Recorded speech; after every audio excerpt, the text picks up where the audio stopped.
Hey, cupcakes. So I was just working with this year's Mindful Tarot cohort. By the way, there's still about 4 slots left in the new cohort starting in June. So if you're interested in that, you've missed the last info session, but we can still connect by email and schedule a consultation.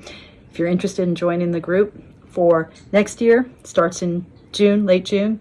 Anyway, I was meeting with this year's cohort this morning, and one of the members did a reading using the Tarot de Luz, which is a fabulous Fournier deck by, what's the artist's name? Aitor Saraiba.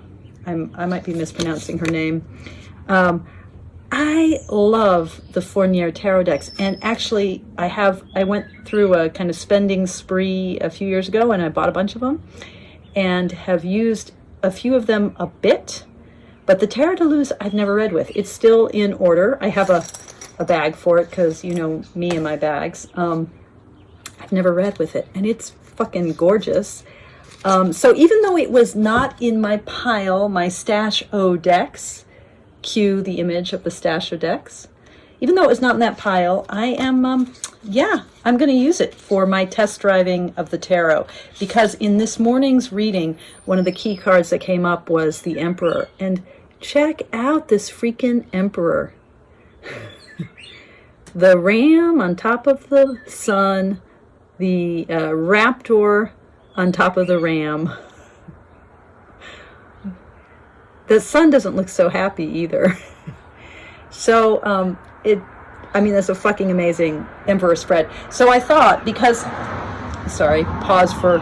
it's a beautiful day here, but we live on a kind of busy street. So although there's green and there's birds and there's trees, there's also cars.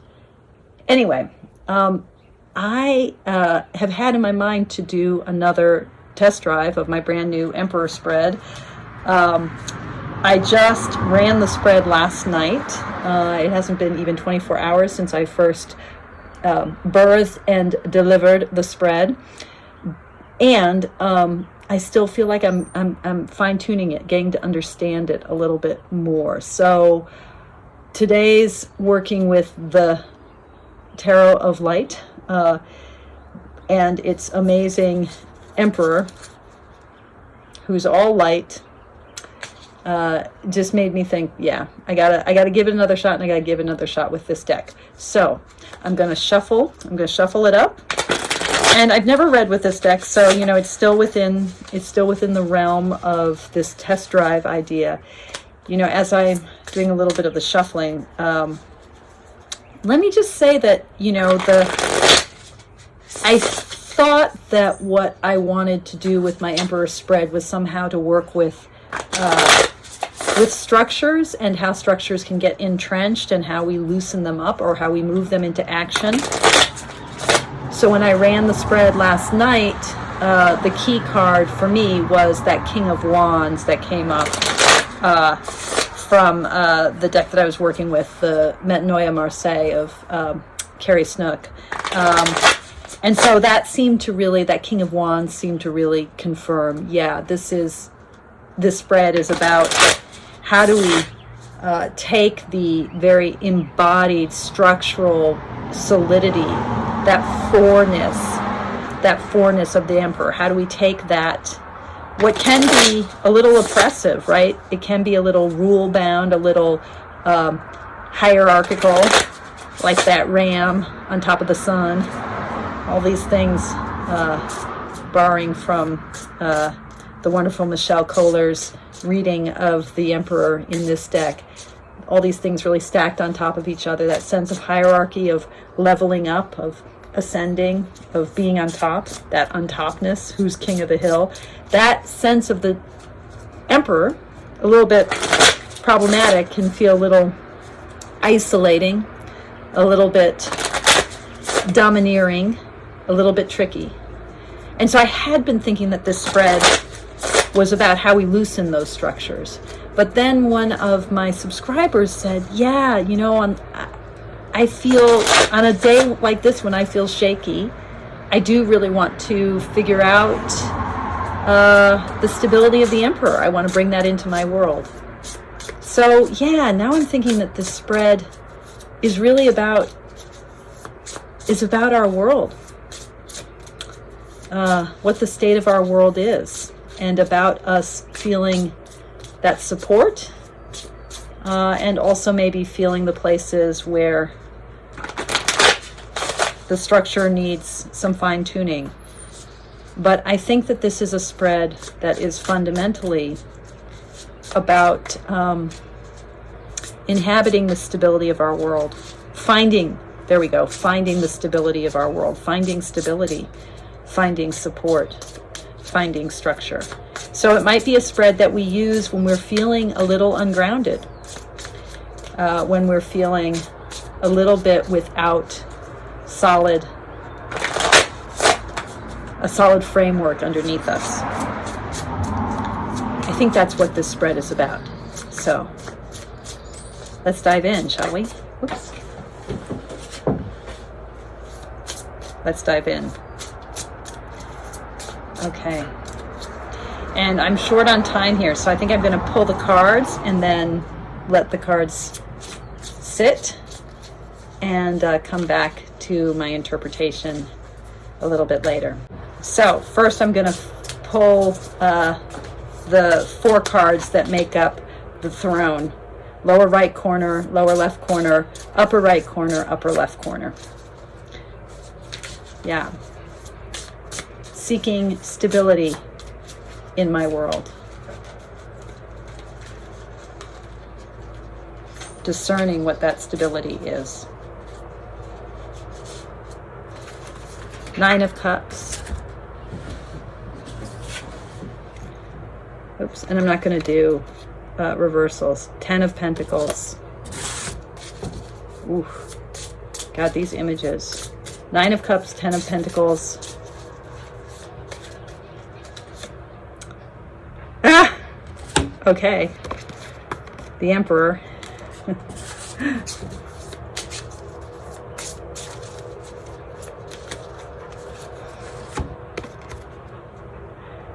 And the King of Swords. Ooh. And now the 5th and 6th cards are going to be the power of this Emperor. So both the vulnerability, both the sway, the command, and the vulnerability. So starting with, well, I'll read the both of them together, but the Wheel of Fortune.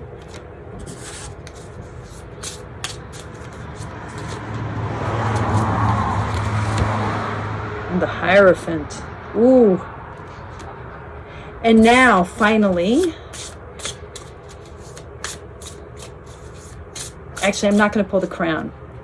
I'm going to wait. I've got to go run an errand, then I'm going to come back and read these cards, these 6 cards, and then pull the final card, because in Mindful Tarot fashion, where a reading is really a conversation, what I want to be able to do is work my way through the cards I've pulled and then come back around for a final card where I've honed my intention, further refine my question before I pull that card.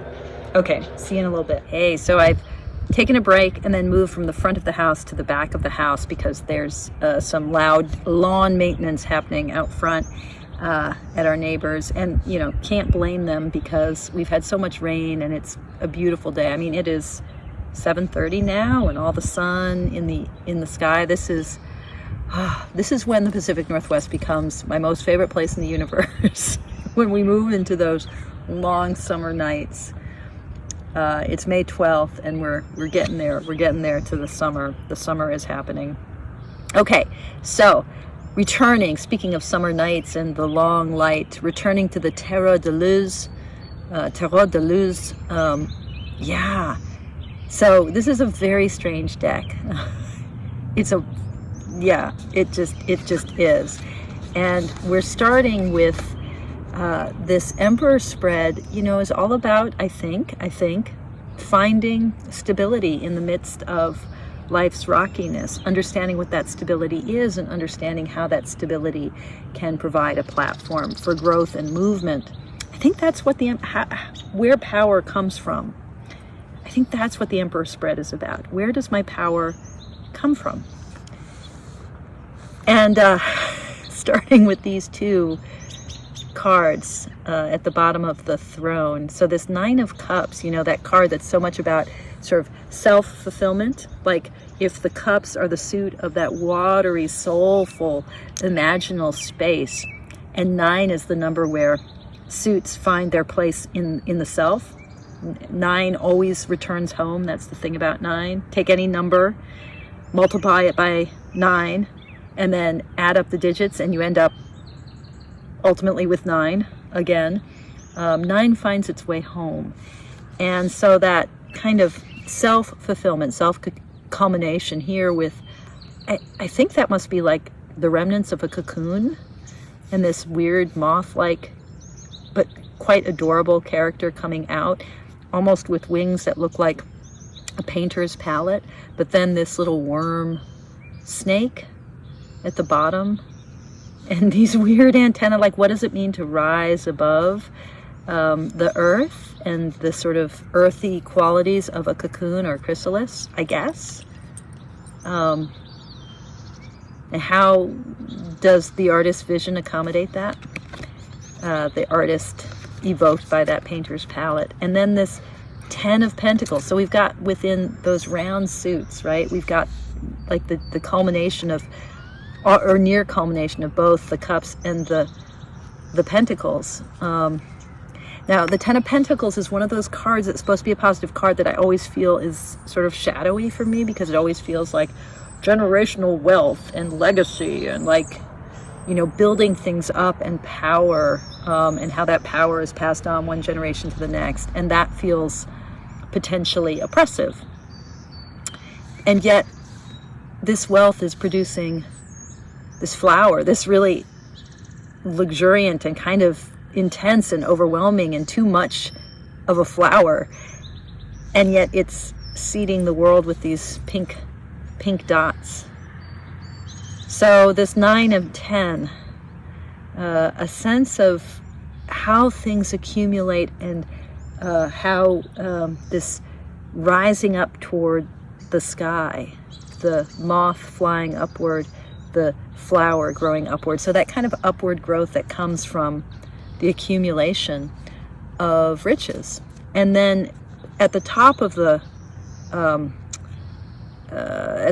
Emperor's throne, we have the Emperor, which is fantastic, and then the King of Swords. So two very strong patriarchal powers, heir of air in the King of Swords, with his double pointedness, and the sun and the moon and that kind of, and the rain and the clouds. I mean, he's got it all. He's got all of the elements here. Even though he's the King of Swords, he's somehow magisterially on top of everything. And then this Emperor is also on top of everything. So that flourishing of the bottom, which feels more intimate and more about the self, moving into the power and strength and sway. And actually, as I'm holding the cards, these two guys are looking at each other. So he was on the left and he was on the right. No, I'm sorry, he was on the right and he was on the left. They're eyeing each other. That stance of power and summiting over everything. It feels like the base here is, you know, how we grow and rise up in transformation, and the kind of alchemy that the 10 of Pentacles is all about, and then achieving a kind of base of strength and power and sway. And then the two cards that are about power in this spread, in the upper position I have the Wheel of Fortune, and in the lower position the Hierophant. So, you know, kind of these two monkeys, it's fantastic. And all of these tendrils and vines that are threading through everything in this deck, you know, all of that kind of spikiness. How fabulous is that? But feeling like, a little bit the vulnerability of the kind of the teacher's seat and the power. I've been thinking about that a lot, the way in which being a teacher is actually, even though being a teacher, this is actually important, I think. Being a teacher, or a spiritual leader or a leader of any sort, you sort of set yourself up ahead and on high, the sage on the stage, and certainly the Hierophant. The Hierophant is all about that. But actually to really inhabit that role, you have to be completely open-hearted and vulnerable, because you can't push. You can't lead by pushing. You have to lead by opening and enabling. And so this Hierophant with his slightly bare chest and that the little peak of that vulnerable hair and his teeny little fingers,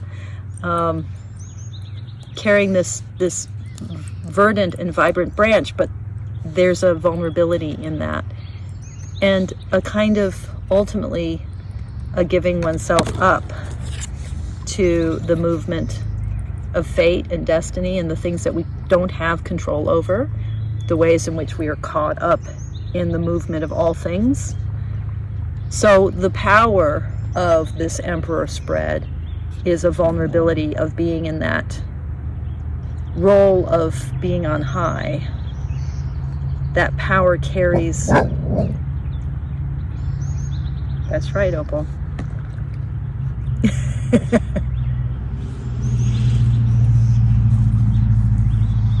That power carries with it very much its vulnerability. Now Sylvie wants to check things out too. Sylvie.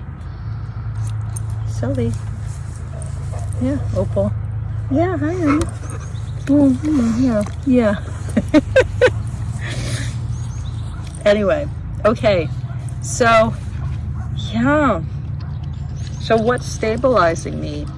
I mean, there is this movement upward, the sense of these two cards of this growth upward. Got a dog drinking here. People. I'm enacting what I'm talking about here, here I am, giving you guys this whole, tarot lecture, and my dog Sylvie is slurping up the water over here. My dog Opal is sniffing over there. Cars are passing by.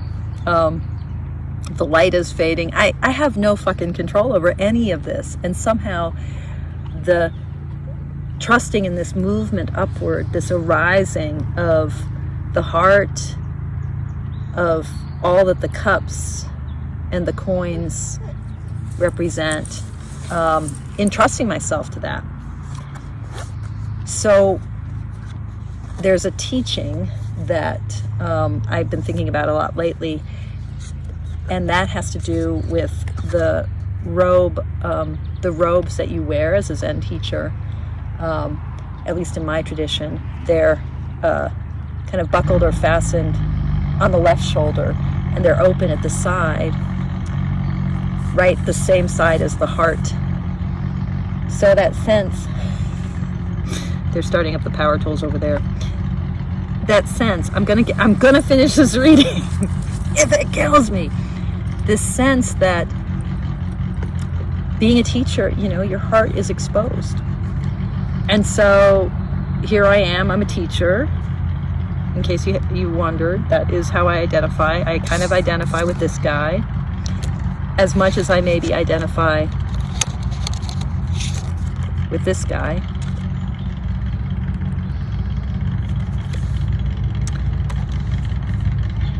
And this spread is kind of showing me how that's my world and how it stabilizes me by inviting me to trust in that upward growth, and to recognize my vulnerability, my bare chest, my consignment to the movement of fate, to the wheel of time, to the wheel of existence. So what crowns this now? What do I need to know in order to really fully stand this body up in this world? How does this throne and the power of the Emperor, how can it act in the world, particularly in a world that is as fucking messed up and hurting and suffering as this world is today?